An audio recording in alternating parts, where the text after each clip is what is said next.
1932 मध्ये भारतात पहिल्यांदा टाटा एअरलाइन्स या विमान कंपनीची स्थापना डॅश डॅश यांनी केली. ऑप्शन आहेत तुम्हाला जमशेदजी टाटा, जहांगीरजी टाटा, प्रेमचंद टाटा आणि नानकजी कासवजी असं ऑप्शन दिलेलं आहे. ठीक आहे, याचं करेक्ट आन्सर येतं ते म्हणजे पर्याय क्रमांक 2 जहांगीरजी टाटा. कारण भारतातील पहिला वैमानिक परवाना हा जहांगीरजी टाटा यांना मिळालेला होता. त्यांनी 1932 मध्ये कराची मुंबई दरम्यान JD टाटा यांनी म्हणजे तुमचं उत्तर असणार आहे जहांगीरजी टाटा हे तुमचं करेक्ट एअरलाइन्स, कारण तुम्हाला विचारलंय टाटा एअरलाइन्स. ठीक आहे, आता दुसरी महत्त्वाची गोष्ट म्हणजे 1932 मध्ये मग तो दिलेला घटक होता. ठीक आहे, सिंपलचा प्रश्न आहे.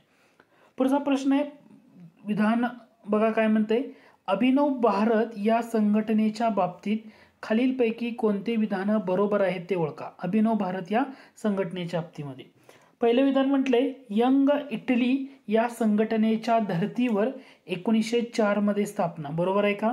हे विधान बरोबर आहे. कोठुरू येथील बर्वेवाडा हे संघटनेचे शस्त्रागार होते. कोठुरू बर्वेवाडा संघटनेचे शस्त्रागार हे सुद्धा बरोबर आहे. अभिनव भारतच्या सदस्यांना दानपट्टा शिकवण्याचे काम इब्राहिमबाई करत. पुस्तकातलं आहे असं वाक्य बरोबर आहे. नाशिक हे अभिनव भारतचे केंद्र होते हे सुद्धा बरोबर आहे. म्हणजे दिलेल्या विधानापैकी सर्व विधानं तुमची बरोबर आहे. तुम्हाला असं विचारलं आता एक लक्षात घ्या, अभिनव भारत ही संघटना या अगोदर कोणतं नाव होतं, म्हणजे कोणत्या संघटनेचं नाव बदलून अभिनव भारत अशी संघटना ठेवण्यात आलं, तर त्याची हिस्ट्री जाते स्वातंत्र्यवीर सावरकरांच्या संदर्भात. 1899 ला नाशिक या ठिकाणी मित्रमेळा या नावाची एक संघटना स्थापन झाली होती. मित्रमेळा या नावाची संघटना गुप्त संघटना होती. याचं नामकरण 1904 मध्ये करण्यात आलं, ती म्हणजे अभिनव भारत. ते म्हणजे काय? अभिनव भारत. तर या अभिनव भारतच्या संघटनेची उद्दिष्ट काय होती, तर परदेशातल्या सैनिकांमध्ये परदेशातली शस्त्र आहेत ना तर ती खरेदी करायची, गुप्तपणे भारतात पाठवणं, भारतीय सैनिकांमध्ये ब्रिटिश सत्तेविरुद्ध प्रचार करणं, गनिमी काव्यानं लढा चालवणं, स्वदेशी राष्ट्रीय शिक्षण किंवा बहिष्कार याद्वारे लोकमत तयार करणं अशी उद्दिष्ट ह्या अभिनव भारत संघटनेची होती. म्हणजे दिलेल्या विधानापैकी कोणतं चुकी बरोबर आहे, तर तुमची सर्वच्या सर्व विधानं बरोबर आहेत. पुढील प्रश्न बघा, खालीलपैकी कोणत्या प्रकरणामध्ये लोकमान्य टिळक व आगरकरांना एकत्र तुरुंगवास भोगावा लागला होता. म्हणजे लोकमान्य टिळक आणि आगरकरांना एकत्र तुरुंगवास भोगावा लागला कोणत्या प्रकरणामध्ये? मुंबईच्या गिरणी कामगारांचा संप, बर्वे प्रकरण, रँड हत्या प्रकरण का पंचहोत प्रकरण? तर याचं तुम्हाला माहित असायला पाहिजे. तर प्रकरण कोणतं होतं, तर बर्वे प्रकरण होतं. म्हणजे फक्त ब बरोबर कुठे येतं? पर्याय क्रमांक 3 मध्ये येतं. म्हणून तुमचं हे काय असणार आहे? अचूक उत्तर असणार आहे बर्वे प्रकरण. आता लक्षात घ्या, बर्वे प्रकरण काय होतं, तर जे कोल्हापूरचे छत्रपती होते चौथे शिवाजी. ठीक आहे, कोल्हापूरचे छत्रपती चौथे शिवाजी. ठीक आहे, चौथे शिवाजी यांचा ओके, यांचे जे दिवाण होते त्यांचं नाव होतं बर्वे. यांचे जे दिवाण होते ना, दिवाण त्यांचं नाव होतं बर्वे. ठीक आहे, आता हे काय करत होते दिवाण बर्वे, तर हे चौथे शिवाजी जे छत्रपती होते ना तर त्यांचा छळ करत होते आणि त्या लहान असल्यामुळे. ठीक आहे, त्याविरुद्ध टिळक आणि आगरकरांनी काय सुरुवात केली मग, तर त्यांची जी पत्र होती म्हणजे केसरी आणि मराठा ही पत्र त्यांनी सुरू केलेली होती. ठीक आहे, या पत्रामधून त्यांनी काय केलं, तर याच्यामधून या गोष्टीबाबतचा आवाज उठवला दिवाणाविरोधात, की जो कोल्हापूरचा जो दिवाण आहे, जो छत्रपती चौथे शिवाजी यांचा छळ करतोय, या विरोधात त्यांनी त्याचा आवाज उठवला. मग म्हणून काय झालं, तर बर्वे यांनी काय केलं, टिळक आणि आगरकर यांच्यावर अब्रू नुकसानीचा दावा दाखल केला आणि याच्यामध्ये मग ह्या दोघांना 3 महिन्याचा तुरुंगवास झाला. 3 महिन्याचा तुरुंगवास. म्हणून तुमचं बर्वे प्रकरण याच्यामुळे तुरुंगवासाची शिक्षा. मग तुरुंगवासाच्या दरम्यान मग डोंगरीच्या तुरुंगातले 101 दिवस पुस्तक चर्चेत आलेलं. डोंगरीच्या तुरुंगातले 101 दिवस हे पुस्तक लिहिलं. त्यानंतर तुरुंगातनं जेव्हा ते सुटले तेव्हा त्यांचा महात्मा फुले आणि लोखंडे यांनी काय केलं होतं, सत्कार व मिरवणूक काढली होती. तो मुद्दा महत्वाचा आहे. ठीक आहे, तर एकत्र तुरुंगवास भोगला, त्याच्यामुळं पर्याय क्रमांक ब फक्त बर्वे प्रकरण येणार.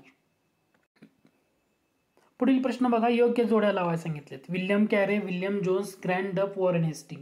आणि इकडे तुम्हाला भगवद्गीतेच्या भाषांतराला प्रस्तावना, मराठी भाषेचा शब्दकोश, शाकुंतलाचे भाषांतर आणि वनवास सिद्धांत असं दिलेलं आहे. ठीक आहे. विल्यम कॅरे म्हटलं तर मराठी भाषेचा शब्दकोश हे तुम्हाला इथं लगेच जोडी जुळवता आली पाहिजे. म्हणजे अ ला 2 कुठे येतोय, तिन्ही ऑप्शनमध्ये, म्हणजे दुसरा ऑप्शन फक्त इलिमिनेट करू शकता कारण इथे 1 दिलेलं आहे. म्हणजे एक तर घटक तुम्ही यामधून तुम्ही इलिमिनेट करू शकता. त्याच्यानंतर तुम्हाला यामध्ये बघताना दुसरा घटक येतो ग्रँड डफ असू द्या किंवा त्याच्यानंतर वॉरेन हेस्टिंग असू द्या. आता याच्यातून एक एक ऑप्शन तुम्ही ना इलिमिनेट करू शकता. वॉरेन हेस्टिंग यांच्याबद्दल बघायला गेलं तर भगवद्गीतेच्या भाषांतराला प्रस्तावना, त्यामुळे ड ला 1, आता तुमचं उत्तर यामध्ये तुम्ही इलिमिनेट करू शकता. म्हणजे अ ला 2 आणि ड ला 1. अ ला 2 इथं आहे, इथं आहे, इथं आहे, परंतु ड ला 1 म्हणजे इथे 1 कुठे येतो, इथे येत नाही, एकाच ठिकाणी येतोय. याचा अर्थ पर्याय क्रमांक 4 हे तुमचं करेक्ट आन्सर आहे. मग बाकी तुम्ही विल्यम जोन्स शाकुंतलाचे भाषांतर असेल किंवा ग्रँड डफ म्हटल्यानंतर वनवास सिद्धांत असेल तर ह्या जोड्या तुम्ही नंतर जुळवू शकता. फक्त घटक आहे ना तो समजून घ्या कारण महत्वाचा आहे तो. पुढील प्रश्न आहे, 1937 मध्ये गांधीजींनी डॅश डॅश या वृत्तपत्रामधून एक लेखमाला प्रकाशित केली, त्याला मूळ शिक्षण किंवा वर्धा योजना असं नाव दिलं. तर कोणत्या वृत्तपत्रातून ती लेखमाला प्रकाशित केली होती? यंग इंडिया, इंडियन ओपिनियन, त्याच्यानंतर नवजीवन आणि हरिजन असं दिलेलं आहे. ठीक आहे. तर ती कोणत्या वृत्तपत्रातून केली होती? तर 1937 म्हणजे हरिजन या वृत्तपत्रामधून त्यांनी ती लेखमाला प्रकाशित केली होती. तर या वर्धा योजनेचं तत्व काय होतं? काम करताना शिक्षण हे त्याचं महत्त्वाचं तत्व होतं. आणि ह्या तत्वावर आधारितच झाकीर हुसेन समितीनं पुढे अभ्यासक्रम तयार केलाय, जो तुम्ही आपण HRDच्या भागामध्ये बऱ्याच वेळा पाहिला असेल. तर घटक उत्तर येतं पर्याय क्रमांक 4 बरोबर. पुढचा प्रश्न आहे, महर्षी धोंडो कर्वे, महर्षी वीरा शिंदे, गोपाळबा वलंकर आणि किसन फागोजी बनसोडे. आता याच्यामधून तुम्हाला घटक लक्षात आला पाहिजे. यातला सगळ्यात महत्त्वाचा घटक येतो तो म्हणजे सन्मानबोधक निरापरित समाज. जेव्हा तुम्हाला असं दिलं जातं ना तेव्हा तुमच्या लक्षात आलं पाहिजे. सन्मानबोधक निरापरित समाज म्हटल्यानंतर किसन फागोजी बनसोडे येते का? म्हणजे ड ला 2 येतोय का? या ठिकाणी येतोय. याचा अर्थ पर्याय क्रमांक 1 हे तुमचं करेक्ट आहे. महर्षी धोंडो कर्वे समता संघाची स्थापना हे येणार आहे या ठिकाणी. त्यानंतर वीरा शिंदे अस्पृश्यांना मंदिर प्रवेश मिळावा म्हणून केलेला सत्याग्रह आणि गोपाळबा वलंकर पहिले दलित वृत्तपत्र वार्ताहर. त्याच्यामुळे तुमचं करेक्ट आन्सर येणार आहे पर्याय क्रमांक 1 बरोबर. याच्यामध्ये ना जो आदिवासी व्यक्ती आणि त्यांचं योगदान त्याच्या संदर्भातल्या या जोड्या होत्या. सिंपलचा प्रश्न आहे, फक्त लॉजिक लावलं उत्तर सोडवता येतं. पुढील प्रश्न आहे, खालीलपैकी कोणत्या वृत्तपत्रांना छत्रपती शाहू महाराजांनी आर्थिक मदत केली होती? आता शाहू महाराजांनी कोणत्या वृत्तपत्रांना आर्थिक मदत केली होती? तरुण मराठा वृत्तपत्राला केली होती का? तरुण मराठा म्हटल्यानंतर दिनकरराव जवळकर. त्यानंतर तेज सुद्धा वृत्तपत्र कोणाचं आहे? दिनकरराव जवळकरांचं. त्याच्यानंतर कैवारी सुद्धा पत्र कोणाचं आहे? दिनकरराव जवळकर. म्हणजे हे तिन्ही पत्र जे आहेत ना बघा, अ ब क, हे अ ब क पत्र कोणाची आहेत? सगळी दिनकरराव जवळकरांची होती. दिनकरराव जवळकर. याच्यावर बऱ्याच वेळा तुम्हाला विचारलं पण जातं, माहीत असू द्या. तरुण मराठा, कैवारी, तेज या वृत्तपत्रांना शाहू महाराजांनी मदत केली होती आणि तिन्ही पत्र कोणाची आहेत? दिनकरराव जवळकरांची. विजयी मराठाला मदत केली होती का? तर त्याचं उत्तर आहे हो. विजयी मराठा हे पत्र कोणाचं होतं? श्रीपतराव शिंदे. नाव लक्षात राहू द्या, श्रीपतराव शिंदे यांचं विजयी मराठा. याला पण छत्रपती शाहू महाराजांनी मदत केली होती. हंटर पत्राला सुद्धा मदत केलेली आहे. हंटर हे पत्र आहे खंडेराव बागल यांचं. कोणाचं आहे ते? खंडेराव बागल यांचं. त्यांना सुद्धा मदत केली होती. म्हणजे शाहू महाराजांनी मदत केलेली पत्र आता प्रश्नापैकी जर तुम्ही बघितलं तरी 5च्या 5 यांना मदत केली. त्यातली 3 कोणती आहेत? तरुण मराठा, तेज आणि कैवारी हे दिनकरराव जवळकरांचं आहे आणि विजयी मराठा श्रीपतराव शिंदेचं आहे. आयोग कुठं कन्फ्यूज करतं बऱ्याच वेळा? तर हे जे तरुण मराठा आणि विजयी मराठा यामध्ये तुम्हाला कन्फ्यूज केलं जातं. ह्या 2 गोष्टी लक्षात द्यायच्या. तरुण मराठा म्हटलं तर दिनकरराव जवळकर हे तुमचं काय असणार आहे? उत्तर असणार आहे. विजयी मराठा म्हटलं श्रीपतराव शिंदे हे पत्र असणार आहे. ब्राह्मणेतर चळवळ त्यातले त्या महत्त्वाचे मुद्दे हे तुम्ही इथं बघू शकता. याच्याशिवाय शाहू महाराजांनी बऱ्याच पत्रांना मदत केली. त्यातली काही निवडक पत्र आपण पाहूया. जसं की जागरूक नावाचं पत्र होतं. या जागरूक नावाच्या पत्राला सुद्धा शाहू महाराजांची मदत आहे. जागरूक पत्र कोणाचं होतं? वालचंद कोठारी. हे नाव लक्षात घ्यायचं. कोणाचं होतं? वालचंद कोठारी. या पत्राला सुद्धा त्यांनी मदत केली आहे. आता असं एक पत्र होतं, नुसतं नावच होतं ब्राह्मणेतर. ओके, म्हणजे नावाचंच आहे ब्राह्मणेतर, अशा नावाचं एक पत्र होतं. तर ते पत्र कोणाचं होतं? व्यंकटराव गाडे. व्यंकटराव गाडे यांच्या सुद्धा पत्राला शाहू महाराजांनी मदत केली होती. त्याच्याशिवाय दिनमित्र येतं मुकुंदराव पाटील, किंवा राष्ट्रवीर एक पत्र होतं, त्याला सुद्धा मदत केलेली आहे. राष्ट्रवीर, राष्ट्रवीर म्हणजे शामराव देसाई, नाव लक्षात ठेवा. शामराव देसाई यांचं राष्ट्रवीर, याला सुद्धा शाहू महाराजांनी मदत केलेली तुम्हाला पाहायला मिळते. तर इथं उत्तर असणारे सर्व पत्रांना मदत केली आहे. तर तुम्हाला बेसिकली हे 9-10 पत्र तर माहीत असू द्या. तरुण मराठा कैवारी तेज दिनकरराव जवळकर, विजयी मराठा श्रीपतराव शिंदे, हंटर खंडेराव बागल, जागरूक वालचंद कोठारी, राष्ट्रवीर शामराव देसाई, ब्राह्मणेतर व्यंकटराव गोडे, त्यानंतर तुमचं राहतं दिनमित्र मुकुंदराव पाटील. बेसिकली हे 9-10 पत्र आहेत ना, एवढं लक्षात घ्या. ठीक आहे.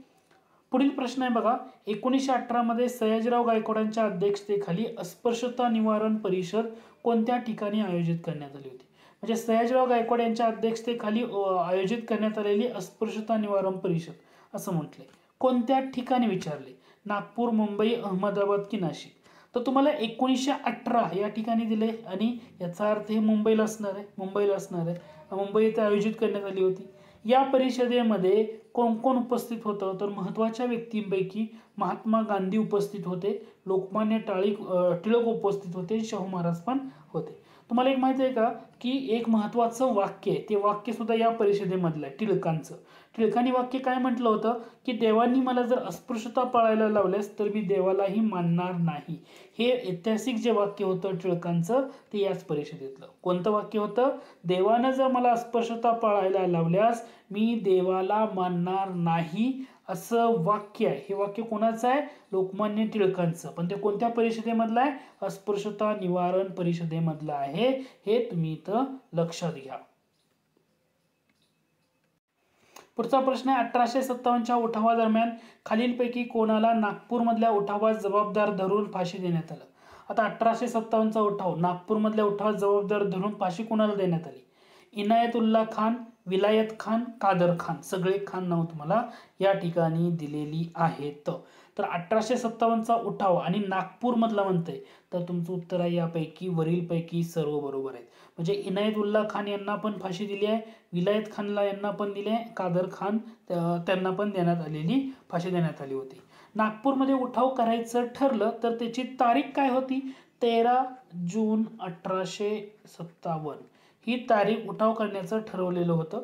मग आता हा उठाव करायचा आहे म्हणजे याच्यासाठी डायरेक्टली न करता त्याला काही सांकेतिक ठरले होते. संकेत म्हणजे कसं? इशारा ठरला होता की आकाशामध्ये शोभेचे दारूचे फुगे सोडले जाणार होते आणि मग उठाव केला जाणार होता. मात्र सैनिकांनी नागपूर संस्थानाचा पाठिंबा मिळवण्याचा प्रयत्न फसलं, कारण नागपूरची जी राणी होती बंकाबाई, त्यांचं नाव होतं बंकाबाई. बंकाबाई ही राणी होती, ती ॲक्च्युली इंग्रजांशी एकनिष्ठ राहिली. ही बंकाबाई होती ना, इंग्रजांशी एकनिष्ठ राहिली, आणि एकनिष्ठ राहिल्यामुळं बातमी फुटली, आणि बातमी फुटल्यामुळं बऱ्याच लोकांना पकडण्यात आलं. त्यातल्या इनायतुल्ला खान, विलायत खान आणि कादर खान यांना फाशीची शिक्षा झालेली होती. ठीक आहे. मग हे ॲक्च्युली उठाव तसं झालाच नाही, पण अगोदरच फोडण्यात आला, कारण बंकाबाई जी राणी होती ती इंग्रजांशी एकनिष्ठ राहिली त्यामुळे. मुद्दा क्लिअर होतोय का? ठीक आहे. पुढचा प्रश्न आहे तो म्हणजे सुरुवातीच्या काळात सार्वजनिक सभेवर न्यायमूर्ती रानडेंचं वर्चस्व होतं, मात्र 1896 मध्ये टिळकांनी वर्चस्व मिळाल्यावर रानडेंनी डॅश डॅश या संघटनेची स्थापना केली. महाजन सभा, इंडियन असोसिएशन, डेक्कन सभा का ईस्टर्न वेस्ट इंडिया असोसिएशन असं म्हटलंय. आता एक लक्षात घ्या, जेव्हा सार्वजनिक सभा म्हणतो आपण, मग तुम्हाला प्रश्न पहिला पडला पाहिजे, या सार्वजनिक सभेची स्थापना कधी झाली? सार्वजनिक सभेची स्थापना झाली होती 1870 मध्ये. आता ही 1870 मध्ये जेव्हा सार्वजनिक सभा स्थापन झाली तर ती कोणाच्या अध्यक्षतेखाली झाली? तर जे औंधचे संस्थानिक होते भगवंतराव पंतप्रतिनिधी यांच्या अध्यक्षतेखाली. भगवंतराव पंतप्रतिनिधी यांच्या अध्यक्षतेखाली याची स्थापना झाली. त्यावेळी सचिव म्हणून आपले जे सार्वजनिक काका म्हणतो आपण ज्यांना, सचिव म्हणून ज्यांना म्हणतो सार्वजनिक काका किंवा ग वा जोशी यांचं नाव, ग वा जोशी किंवा त्यांना आपण सार्वजनिक काका या नावानं ओळखतो, हे काय होते त्यावेळी? सचिव होते. ठीक आहे, सार्वजनिक काका. लक्षात आहे का? 1870ला सार्वजनिक सभेची स्थापना झाली, तर ती स्थापना औंधचे पंतप्रतिनिधी भगवंतराव पंतप्रतिनिधी यांच्या अध्यक्षतेखाली, सचिव होते ग.वा. जोशी. आणि सुरुवातीला मग प्रश्न असा म्हटला की यावर रानडेंचं वर्चस्व होतं आणि 1896 मध्ये टिळकांचे वर्चस्व मिळाल्यानंतर रानडेंनी ती सार्वजनिक सभा सोडली. मग सार्वजनिक सभेच्या ठिकाणी दुसरी सभा स्थापन केली, तर ती डेक्कन सभा होती का महाजन सभा होती हे तुम्हाला ओळखायचं आहे. याचं करेक्ट उत्तर येतं डेक्कन सभा ही संघटना स्थापन करण्यात आलेली होती. सगळ्यात महत्वाचा मुद्दा. क्लिअर. पुढचा प्रश्न आहे 31 ऑक्टोबर 1920 रोजी मुंबई येथे ऑल इंडिया ट्रेड युनियन काँग्रेसचं अधिवेशन ज्यांच्या अध्यक्षतेखाली घेण्यात आलं. आयटकची स्थापना म्हटलं तर तुमचं उत्तर असणार आहे लाला लजपत राय. पहिल्या अधिवेशनाला पंडित मदन मोहन मालवीय, मोतीलाल नेहरू, मोहम्मद अली जिना बरेच लोक उपस्थित होते. या ठिकाणी तुमचं उत्तर असणार. पुढचा प्रश्न आहे छत्रपती शाहू महाराजांनी कोल्हापूर संस्थानामध्ये डॅश डॅश या ब्राह्मणेतर व्यक्तीची सहाय्यक सरसुभा म्हणून नेमणूक करण्यात आली. सहाय्यक सरसुभा म्हणून कोणाची नेमणूक केली? श्रीपतराव शिंदे, खंडेराव बागल, दत्तोबा पवार का भास्करराव जाधव? ऑब्विसली याचं उत्तर काय असणार आहे? भास्करराव जाधव. ठीक आहे. याच्यामध्ये तुम्हाला आणखी एक नाव लक्षात ठेवायचं आहे, ते म्हणजे दाजीबा विचारे हे एक नाव आहे. ठीक आहे. दाजीबा विचारे यांची कार्यकारी अभियंता म्हणून नेमणूक करण्यात आली होती. कार्यकारी अभियंता हे एक बऱ्याच वेळा लक्षात ठेवा, कार्यकारी अभियंता. ठीक आहे. त्याच्याशिवाय ज्या कोल्हापूर संस्थानातल्या दवाखान्यात डॉक्टर म्हणून कोणाची नेमणूक केली होती? तर कृष्णाबाई केवळकर. कृष्णाबाई केवळकर हे एक नाव तुम्ही लक्षात ठेवू शकता. कृष्णाबाई केवळकर. कृष्णाबाई केवळकर यांची कोल्हापूर संस्थानाच्या दवाखान्यात काय केलं होतं? डॉक्टर म्हणून नेमणूक. हे 3 महत्वाच्या नेमणुका.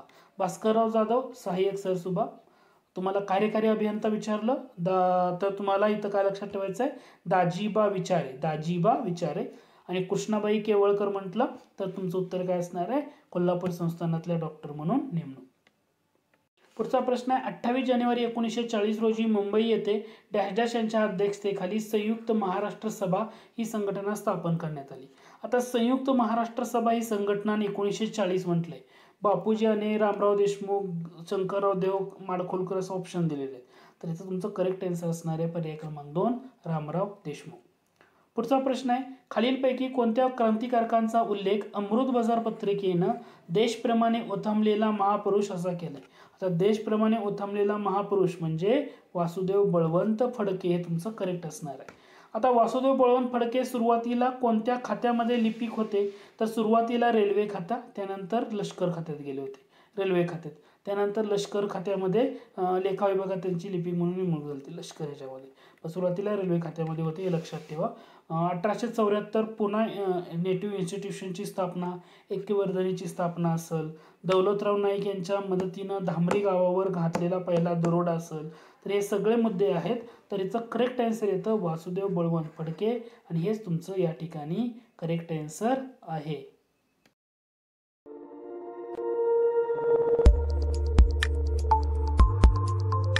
तुम्ही जर आपला अँड्रॉइड ॲप डाउनलोड केलं असेल तर ते नक्की करा. MPSC tricks bye Ajay Kumar असं गुगल प्ले स्टोरवरनं ते ॲप्लिकेशन तुम्ही डाउनलोड करू शकता किंवा त्या ॲप्लिकेशनची लिंक डिस्क्रिप्शन बॉक्समध्ये तुम्हाला पाहायला मिळेल, तिथूनही तुम्ही ते डाउनलोड करा.